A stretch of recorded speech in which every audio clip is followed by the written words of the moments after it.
Hello YouTube, this is Morgan Airspeed Prime here with my next Avatar book review. This is going to be my full spoiler review for Avatar The Last Airbender, The Shadow of Kyoshi. So I gave my non-spoiler thoughts on it yesterday. I'll link that video in the description if you want to check that one out, because obviously we're still official release date for the book, because I got my copy early. The book isn't officially out until the 21st of July, so just be very wary of that in this video. If you want to avoid spoilers, this probably isn't the video you want to watch, because I am going to talk about a lot of the details that happen in this book, and I think there is a good amount of stuff that you probably don't really want spoiled for yourself.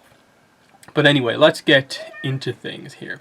So I talked in yesterday's video about how overall loved the book just as much as the first one. I would definitely say I think the first book is the stronger book overall. That is the benefit it has from being one longer, and I think having a better opportunity to sort of pace its ending. And just, I think the journey of Kyoshi throughout the first book, her pursuit of Jianzhu after what happens early on in the book,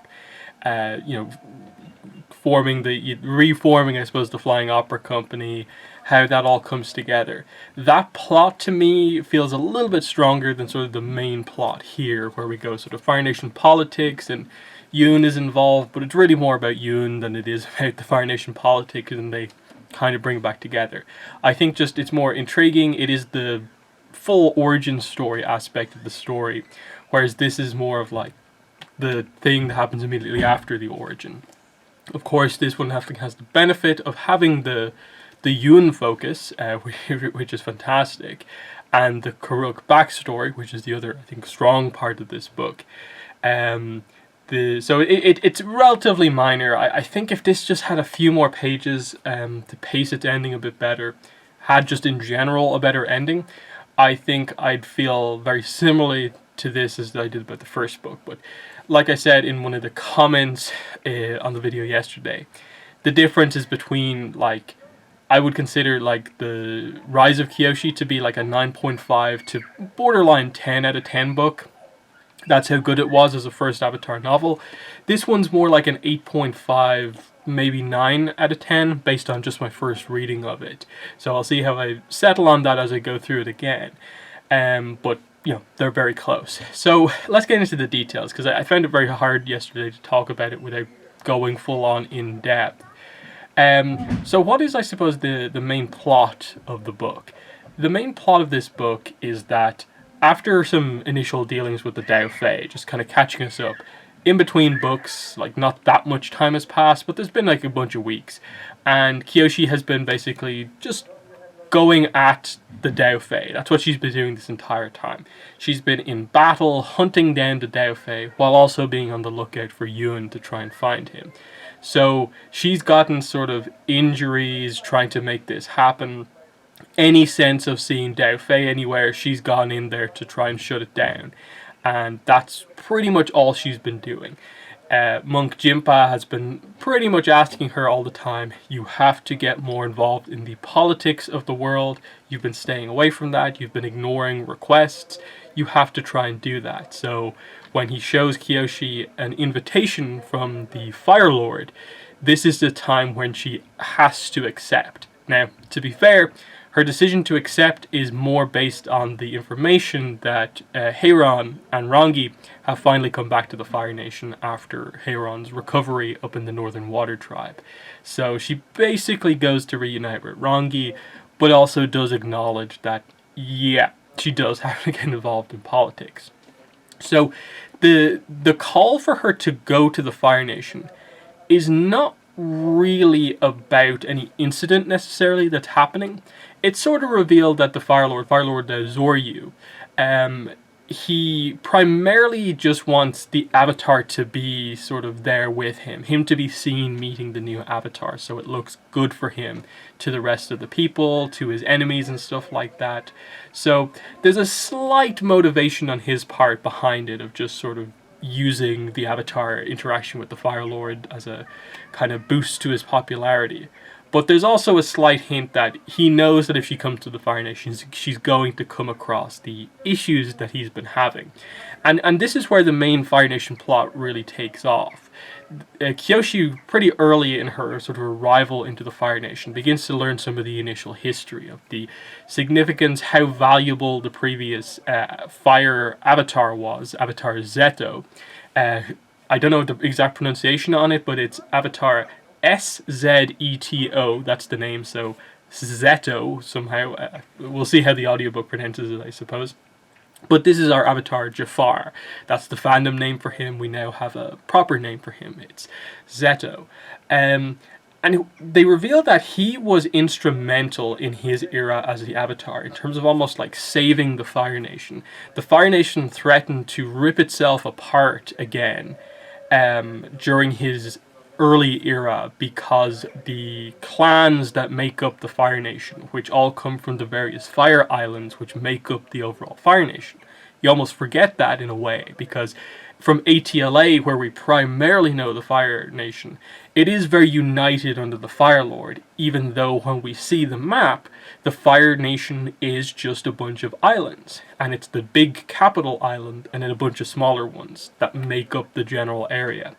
Here they confirm to us that the nobility of the Fire Nation, as we see in ATLA, is actually just the sort of lead clans from all these different islands who have finally been united together. That was what the first Fire Lord did, and we learned that in Smoke and Shadow. Here they say that the clans had their own goals in mind. Different ones were more prosperous at times. Wars were getting up, arguments, issues were arising up, and threatening to really bring the Fire Nation back to that warring states period, basically, like we saw with Toz and the Warlords. But Seto, the way he dealt with them was so interesting to me, in that basically he is the bureaucrat Avatar. They say that, look, he was skilled and all, he did his Avatar training, of course, but he then basically applied for a position in the Fire Nation government and demanded that he be treated normally. And he just worked his way up through the ranks to becoming, very high position in the Fire Nation government, to where he could make actual, I suppose, decisions of state that would help the Fire Lord and stuff like that. And just with, good politics, negotiation, and his skill with, I suppose, finances and stuff like that, he stopped what was happening and brought a new sort of era of prosperity to the Fire Nation. They kind of imply that, he transitioned from like the Fire Nation being in a bad position to almost like being the one who sort of starts their prosperity, which will come into play more with Sozin wanting to spread it to the other nations. So that was cool. That's the main reveal about sort of new previous avatars that we get here. People are asking, like, what about Avatar Salai? He was mentioned in the first book. Is he mentioned again? Yes, he's mentioned again. I say he. Avatar Salai is mentioned again, but it's literally just Kyoshi wished she could speak with previous great avatars like Avatar Yang-Chen and Salai. That's literally it. There's no extra details. We don't know if it's a guy or a girl. I think most people are leaning that it's probably a guy, perhaps just because the way the name sounds, potentially, but we don't actually know. We don't know what nation he's from. He gets one brief mention, but no details given. But it's Avatar Zeto, that's the main one. And then, basically, in her early interactions in the Fire Nation, Kyoshi, she begins to encounter what the problem in the Fire Nation is during this era. We immediately find out that Fire Lord Zoryu is not a particularly effective leader. He's obviously taken over from his father, but his father had like a very lucky almost period as the Fire Lord, because the crops, the yields were going so well. It hasn't quite been so lucky in Zoryu's era. So crops are failing, meaning his rule as the Fire Lord is being questioned, especially by certain clans who are more prosperous and their crops are doing well. And so the big issue, though, is that the Fire Lord has a half-brother from a different mother. So they kind of established that his father had a relationship with someone and got her pregnant before they were married, and then he met his actual wife, the mother of the Fire Lord, Zoryu's mother, shortly after that. But he did incorporate his other son into the family, but in such a way where it was super, super clear that even though that other son is actually like the firstborn, because he's not actually part of the official family line, he was never treated as even being part of the succession. But that other son is actually the one who is seemingly a better leader and has actually built up quite a following that his clan wants to install him as the new Fire Lord. So it gets into this idea of the warring clans, and primarily here it's the Sowan clan and the Keio. Again, I've only read the book once. There's a lot of like new details, new names revealed to us. It's kind of tricky to get an exact sense for remembering all of this stuff. So his brother's name is Cheijin. His clan is the Sowan clan, and then the Fire Lord's clan is the Keio or something like that. So basically the idea is that the threat is from this Suwon clan, which is the sort of first Fire Lord's sort of romance, but she's not part of the royal family. That's where the sort of power is coming from. They're doing very well away from the capital, whereas crops are failing elsewhere. And so the Fire Lord is looking very, very weak in this situation, and so the Fire Lord is hoping his meetings with Kyoshi will make things better. But immediately, Kyoshi, upon meeting both of them, makes a major, major faux pas.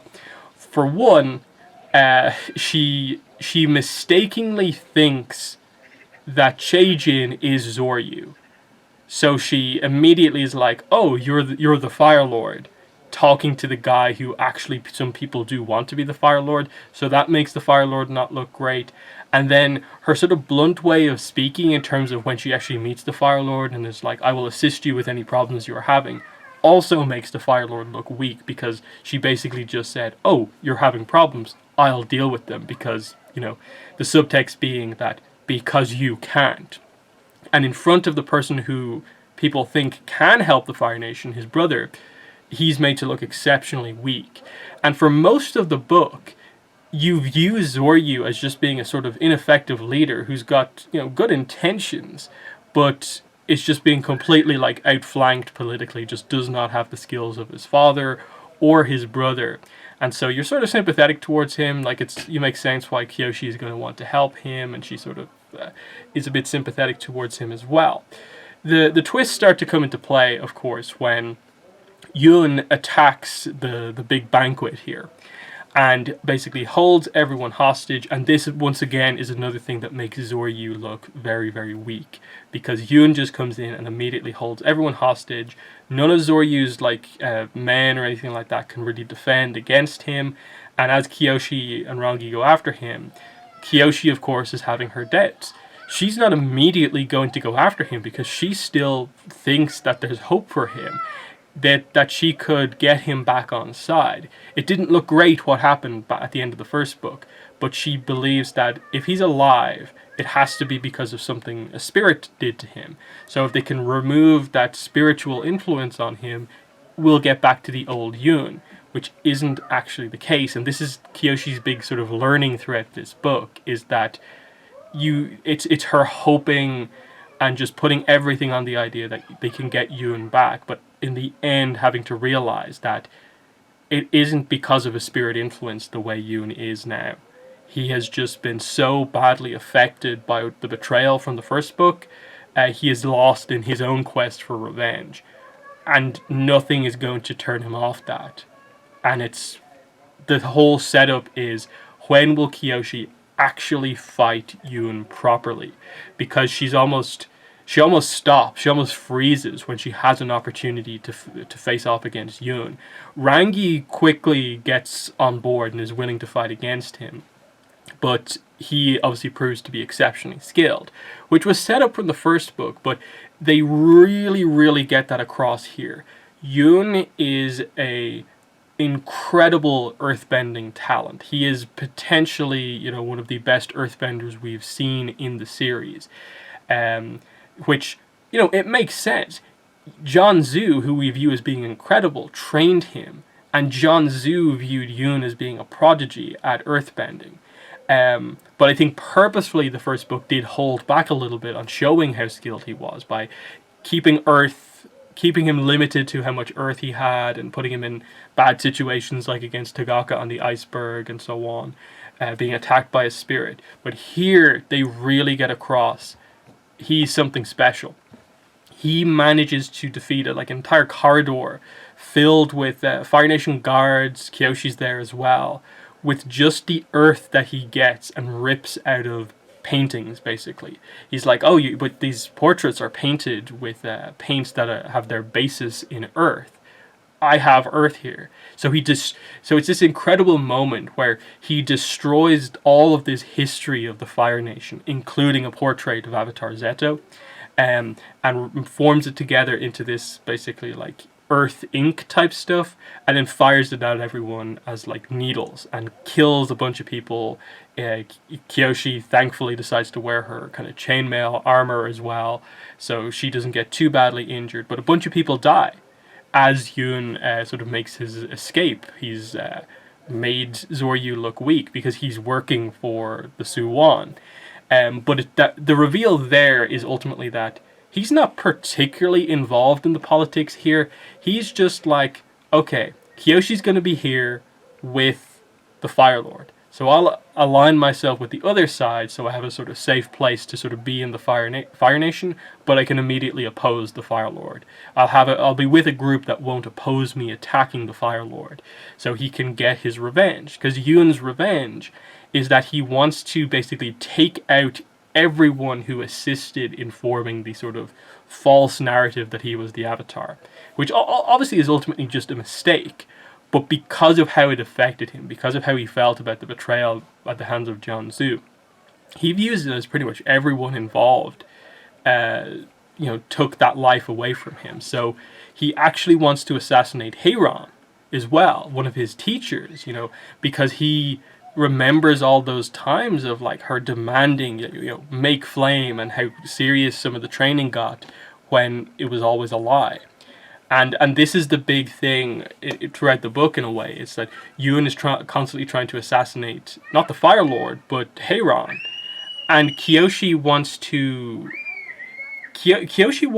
be open to Yoon can come back in. Yoon can be better. We can fix him. But what he's doing is indefensible.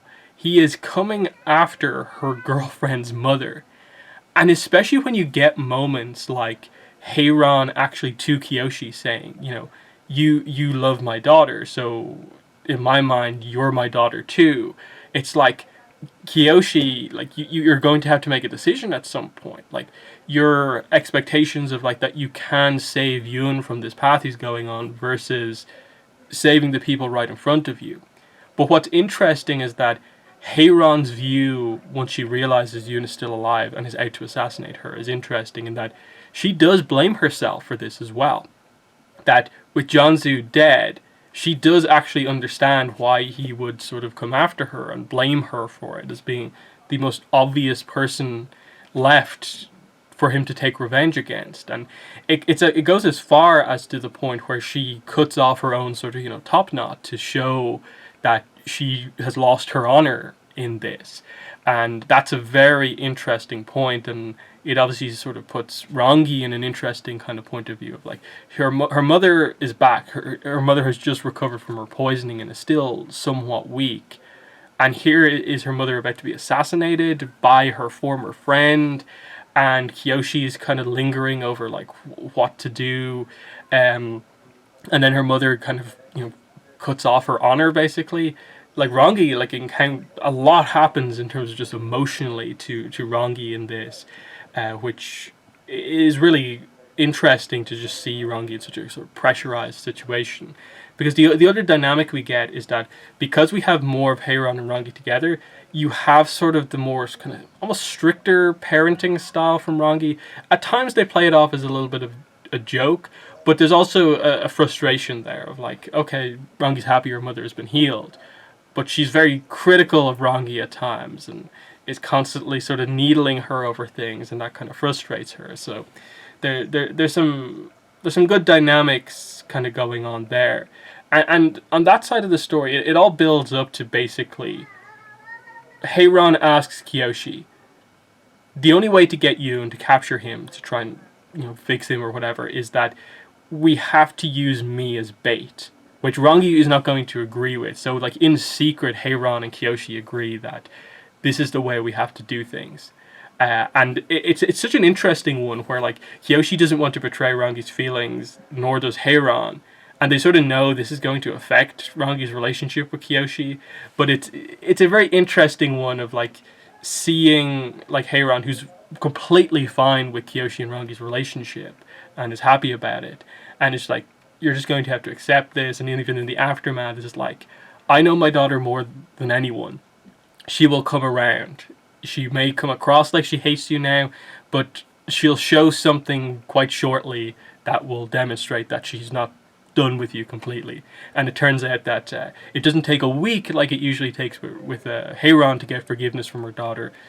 Like in just a few minutes, like Rangi comes in to give Kyoshi a bowl of noodles because Kyoshi's not really eating or anything. So there's some fun stuff like that really highlights how close Rangi and Kyoshi are as a couple. And there's some very big moments. Like there's a moment where I was 100% convinced they are killing off Heiron here, because the assassination attempt against Heiron, the second one I suppose it is, where she's used as bait, as she's captured basically, and Kyoshi arrives on the scene. Yoon, like they end the chapter with the idea of like Yoon stabbing her in the neck with a spike of earth basically, and then in the next chapter, like Heiron sort of fights back and does that thing to get an advantage over Yoon, do something he wouldn't expect. She like completely like leans into the strike, so she even further damages herself, and then tries to firebend at him, and she does kind of injure Yoon, causing him to retreat in this instance. I was completely convinced Heiron's going to bleed out here, isn't she? But thankfully, this is where they do have the idea of Heiron's healer, who healed her from the poisoning, is with them the entire time, and she's an incredible healer. So that's what keeps her going. So that was a surprise. And what's so interesting about it is that the way that the sort of political plot comes to an end is quite interesting, in that they just do this thing where like almost like super suddenly almost tensions are rising and so on, and then Zoryu makes his big move, which is that like we've solved it, we've caught the perpetrator, and what he's done is he's found a Fire Nation citizen who sort of looks like Yoon and forces him to act like Yoon, and they're like, we have caught the perpetrator, and suddenly this makes Zoryu look really, really good. And because of some sort of political mistakes that Kyoshi makes, she ends up sort of like taking like Zoryu's brother out of the picture for a while, because she thinks she needs to take them out.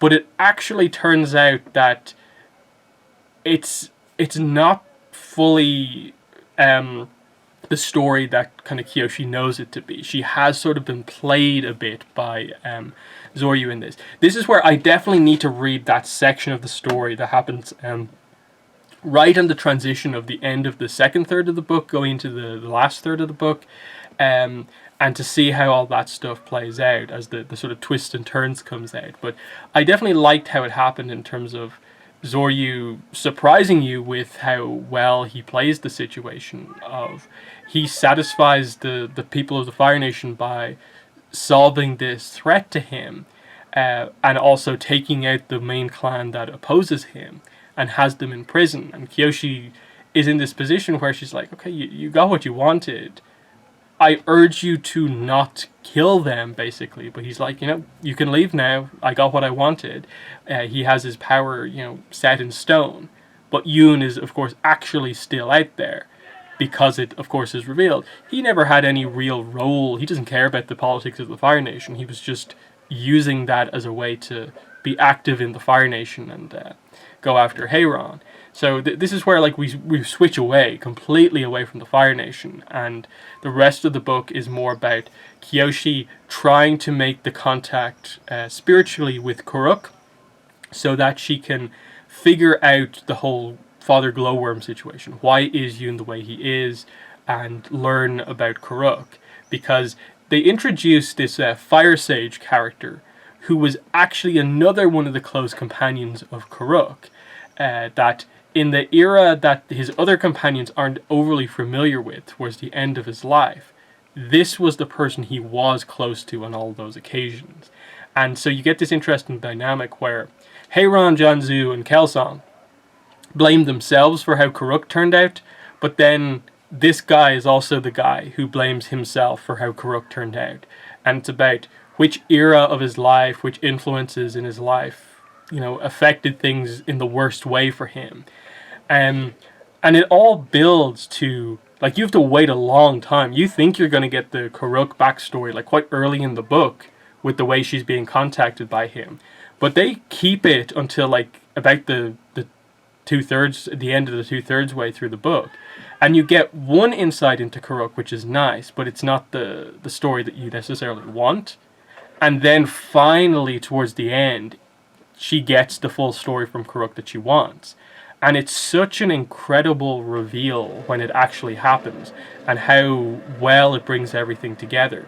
So, the major reveal with Kuruk that completely changes how you view the character is that he actually wasn't inactive as the Avatar.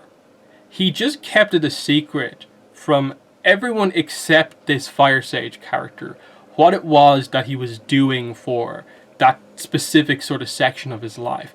They still get across the idea that, I suppose his early years, teenage years, early 20s, he was just, go with the flow, bending fights, duels with people, and so on. But they create a darker reason behind, I suppose, the later half of his life. And that being that is it a dream or something like that he has? He has some sort of a vision that leads him to a place where he feels from this vision a spirit is about to break through from the spirit world into the human world, and it's going to massacre people. He needs to be there to stop that. So this is his first encounter with, a hostile spirit, and his first time fighting one. And he comes out of it sort of victorious. He's stopped this spirit from accomplishing what it needs to do. And then he sort of begins to realize this is beginning to happen more and more frequent. Spirits, for some reason, are beginning to sort of try to break through into the human world. And so he devotes himself to sort of researching and becoming basically a spirit hunter. So we got in the first book that he was the best hunter in the world. Without fully knowing the full scope of that, we just thought, oh yeah, sure, he's from the water tribe. He hunts the animals out in the tundra. But no, he's actually also known as a hunter because he hunted spirits as well, and became sort of an expert to a degree on spirits because of this. And they work together to try and find a more peaceful way to deal with this, rather than just Kuruk having to fight and, kill spirits. But of course, they give you the tease that no technique or anything like that could be discovered to do it in another way. Highlighting, I suppose, the significance of Unalaq discovering the spirit bending technique later on as a peaceful way to pacify spirits. So, again, we know spirits can't ever be truly destroyed, they always just change form, but it's still killing that form of them, and so he has to defeat spirits by killing them to change them into a form where they're not trying to accomplish what they were previously trying to accomplish. So they get across the idea that over the years, he separates himself from his companions at this point and is only with this Fire Lord. They're working together to research, find out where the next spirit incursion is going to come from, and ultimately investigate why it's happening, what's causing it. And this is such a great reveal here that Father Glowworm is behind it. That spirit from the first book. and they reveal his title as a spirit. His name is Father Glowworm, but it's Father Glowworm, comma, the World Borer. So he as a spirit has the ability to bore holes in between the sort of fabric of reality between the human world and the spirit world. So he's actually been the one creating weaknesses in that sort of barrier between the worlds to allow these other angry spirits to try and get into the physical world. And that is such a brilliant reveal, because this is what brings Karuk and Glowworm into conflict. Glowworm is the one causing these spirit incursions. But along the way, what happens is that through these fights with spirits, Karuk is an amazingly talented bender. He wins them all.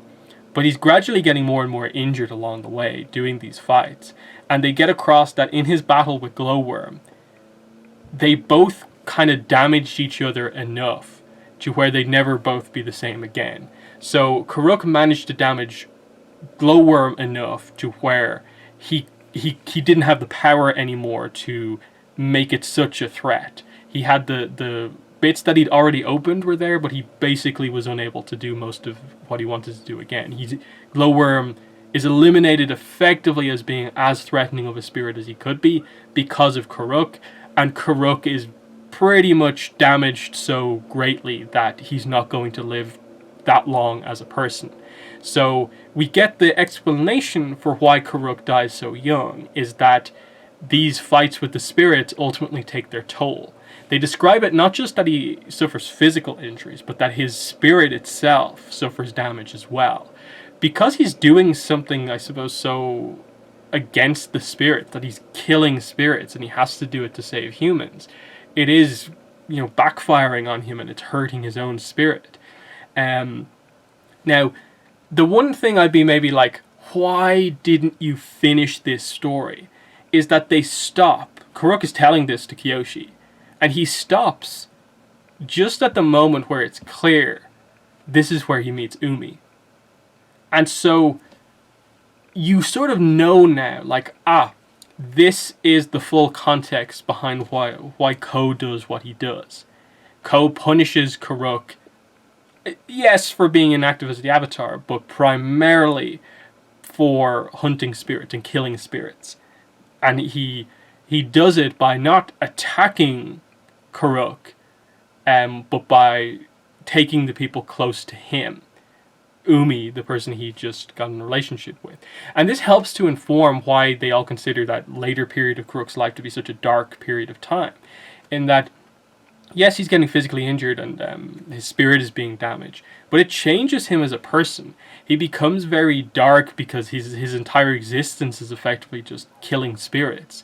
And so when he's not doing that, he just goes back to these sort of comforts of life. And so this is where we get the idea of him being like a womanizer and so on, and him getting into, I don't know if they quite imply like he's an alcoholic, but that one of the few things he can do to kind of take his mind off just what he's doing and how dark of a road he's going down is to drink and just be with lots of women, basically, as he goes around the world.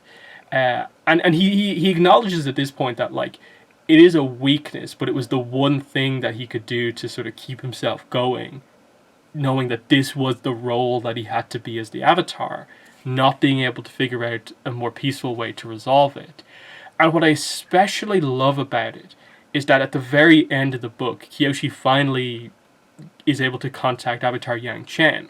So the whole setup across basically the first two books is that Kyoshi wishes she could talk to an Avatar who is known as a great Avatar to get better advice on what she should do.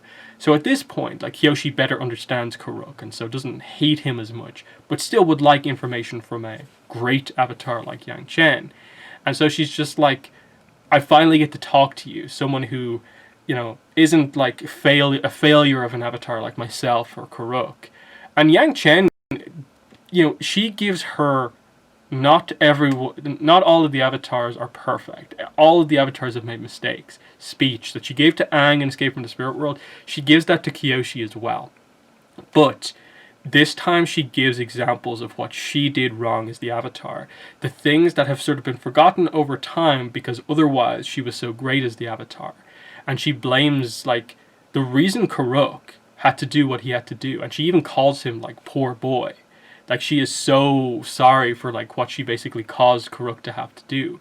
She basically says all of those spirit incursions, the spirits that actually wanted to break through, the reason they were so sort of dark and ravenous to kill humans, and why they were such a threat, is because of what I did during my era. I settled conflicts with the spirits, but I always did it in a way where I always had to side on the side of humans. So that enraged the spirits. And while it didn't come up during her era that she had to fight them outside of Old Iron, but even then, she pacified him to a point and then created a situation that Aang would ultimately have to deal with in the Rift. The same thing happens with all the other ones. So we get specific examples of, like, I think it's 2 spirits that Karuk goes after, and she basically says, yeah, a spirit here and here, I angered, and that's what Karuk had to deal with. And it's just a direct point of, like, you view me as being one of the greatest avatars of all time, but I created huge issues that more or less, like, ruined the life of the next avatar. And it's just accepting that no avatar is perfect. You're all going to do things in your own way. And this obviously is at the end of the book, after Kyoshi has finally had her encounter with Yoon. When it all comes out, she confronts Yoon, who has gone back to the Avatar Mansion on Yokoya, Kyoshi Island basically, to be. And they have their duel in the mansion. They tear it apart, big earthbending, Kyoshi's using all 4 elements, but Yoon is dominant against her because of how skilled of an earthbender he is. He knows the corridors of the mansion better than she does, even though she owns the place now. But Kyoshi calls in backup for this fight. So this is where Kirima arrives on the scene, Wong arrives on the scene, Jinpa and his bison arrive, as well as Rongi. They all arrive to sort of, like, 4-5-on-1 Yoon. But he, like, pretty badly injures Jinpa. He injures Wong and Kirima.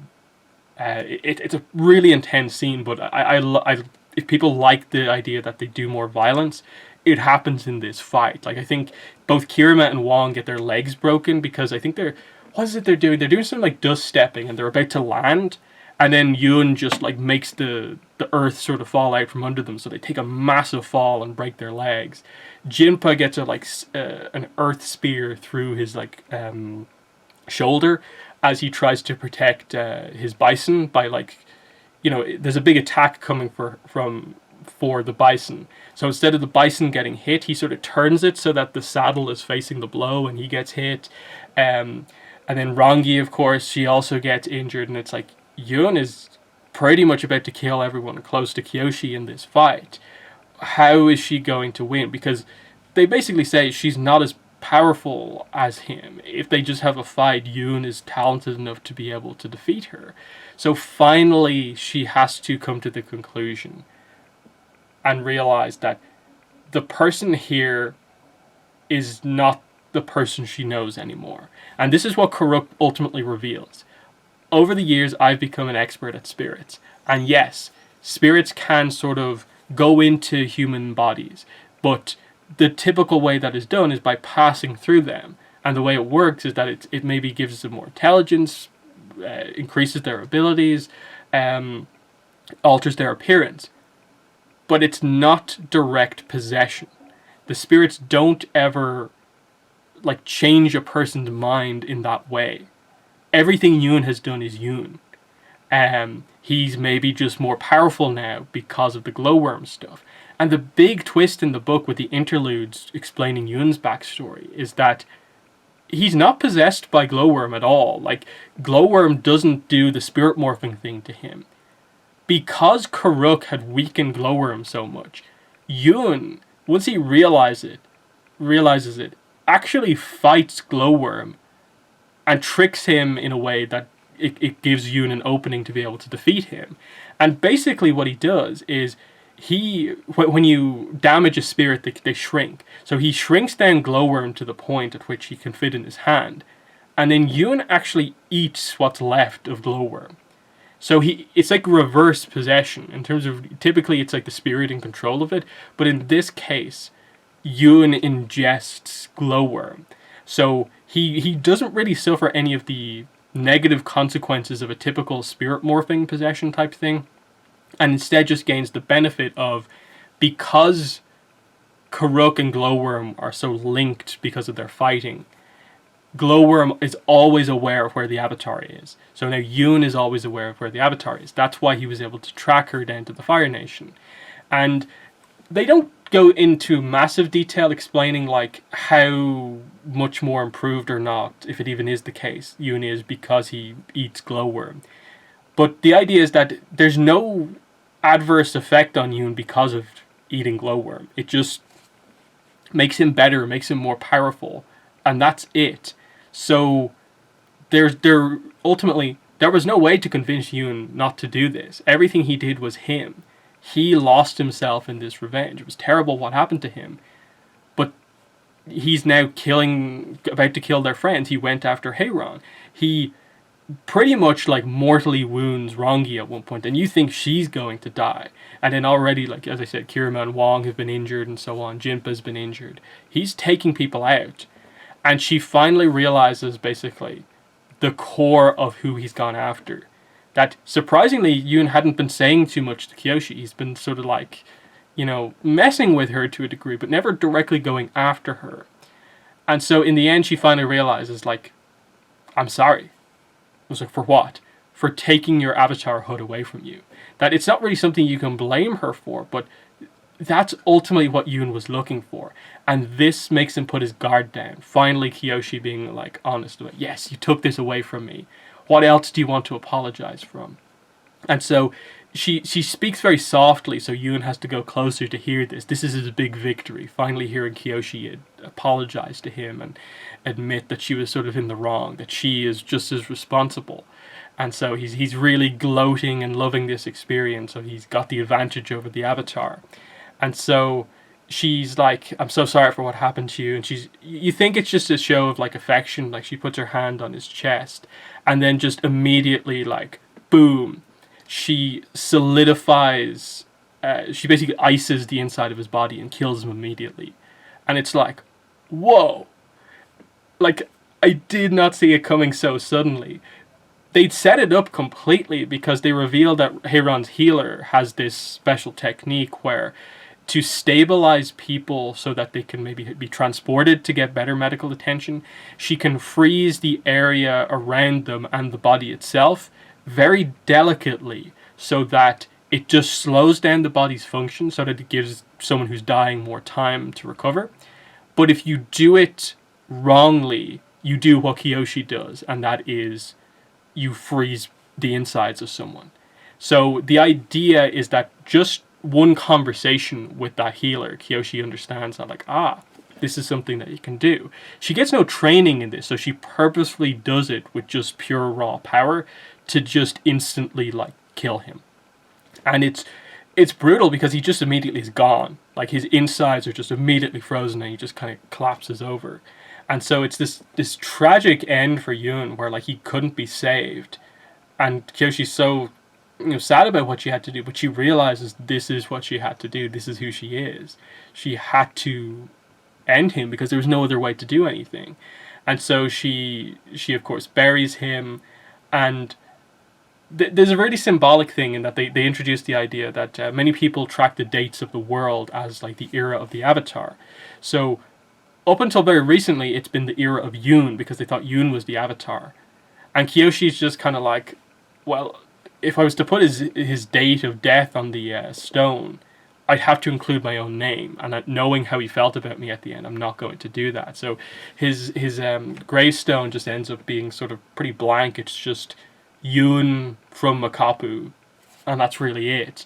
And it's just this like tragic end for the character who was just sort of pretty much destroyed by Jonzu's treatment of him alone.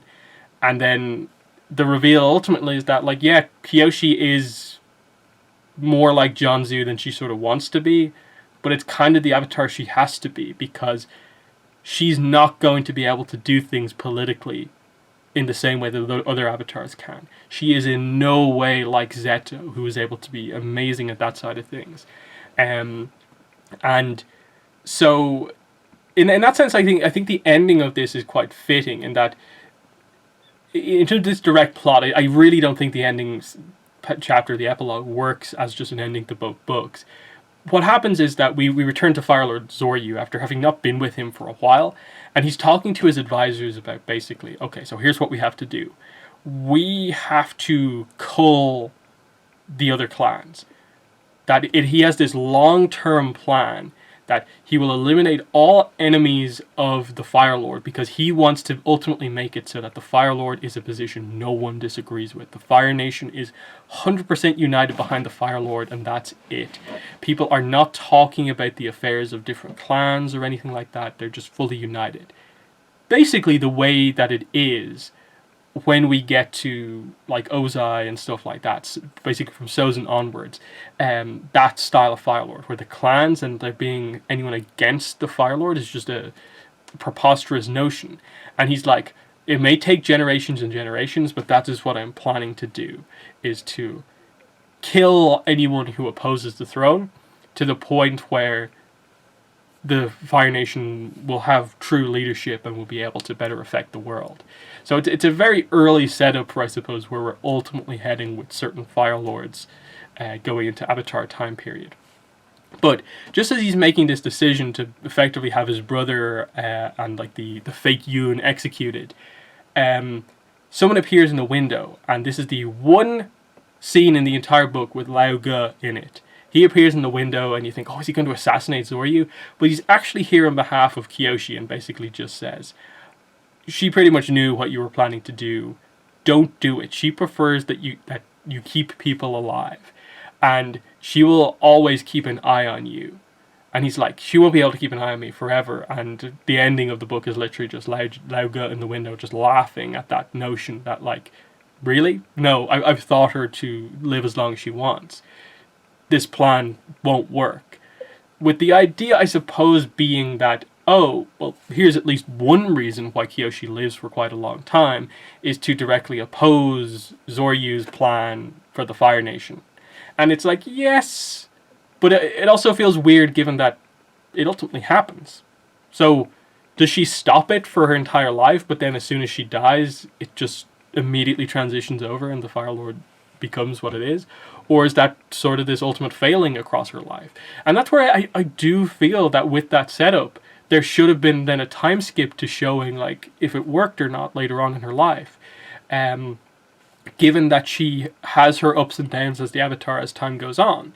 And this is where, as good of a job as these two books do at, establishing how Kyoshi went from who she was at the start of the last book to killing her first person in Zhu and sort of becoming more like John Zhu, who is ultimately the character of Kyoshi that everyone thinks she is. Kill first, ask questions later.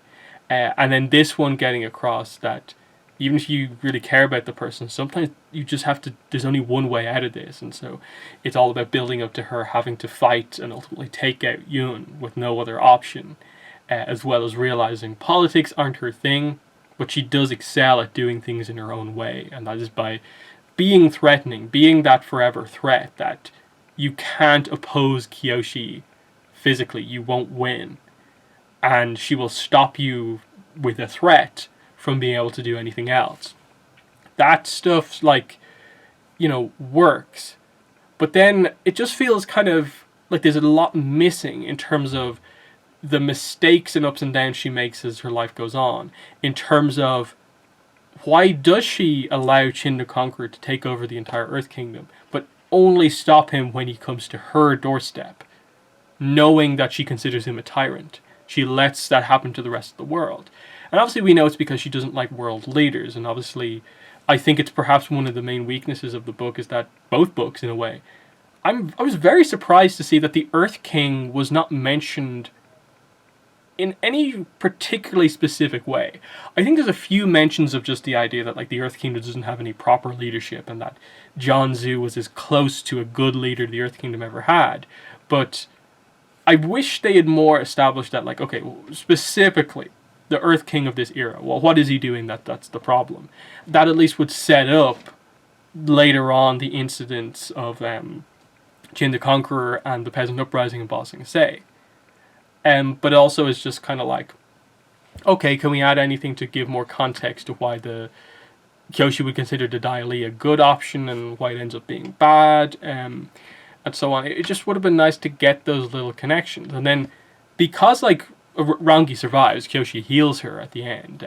There's a minor plot point throughout the book of, it's revealed at the very start of the book that Kyoshi can sort of do waterbending healing, but she can't get it to glow.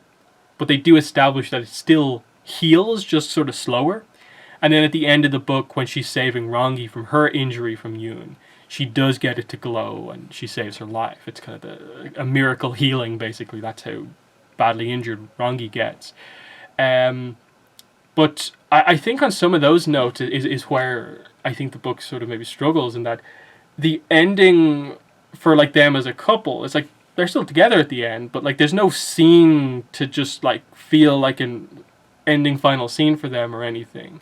And because Rangi almost like is just absent from everything else we know about Kyoshi, it just feels weird that there probably at some point should be content that covers Kyoshi later on in her life, but that features the information provided here.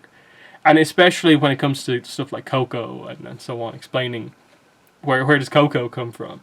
Because obviously Kyoshi outlives Rangi. That's obvious. What are the specifics that happen? So it's one of those books that I think it's excellent in terms of some of the stuff here is some of the best content across both of the books.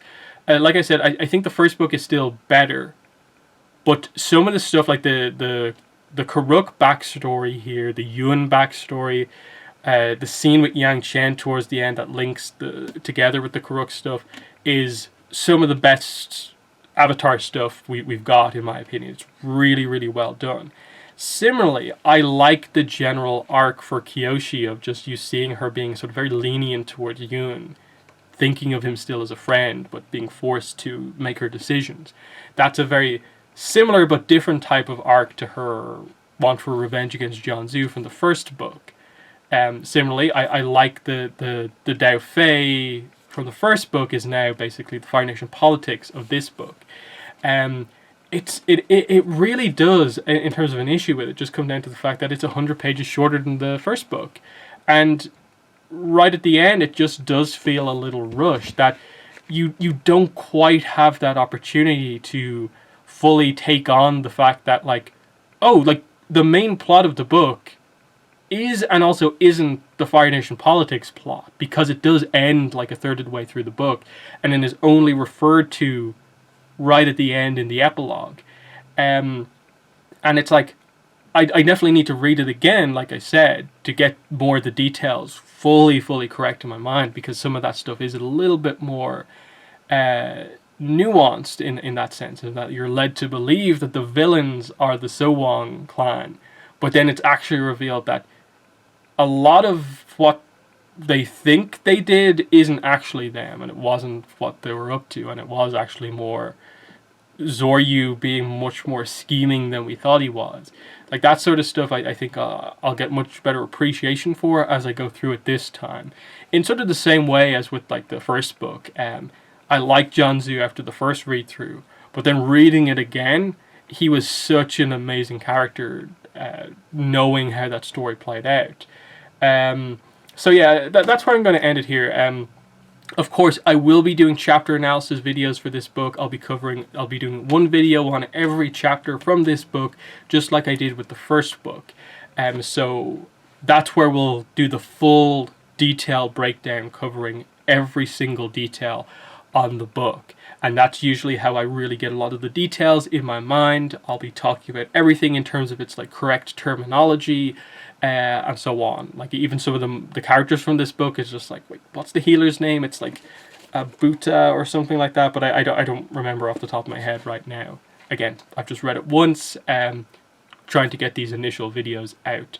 So my plan is that the chapter analysis videos are going to start on probably Tuesday, just because I want to take a break tomorrow, pretty much, apart from the Boruto anime episode. And then on Monday, I think the Boruto manga chapter is out, and I want to focus on doing that as well. And then it means that on the actual release date for the book, on the 21st, I'll be able to put out like probably 3 or 4 chapter analysis videos to get started as everyone else is reading the book. That's the way I want to do it. So because I don't want to release the chapter analysis videos right now when not many people have access to the book. That's the only reason for that small delay, pretty much. So they're my initial spoiler thoughts, I suppose, on the Shadow of Kyoshi. If you have any questions about stuff and reveals and so on, let me know in the comments below. I will answer like spoiler questions this time out. But that's been the video. Thanks for watching, and bye.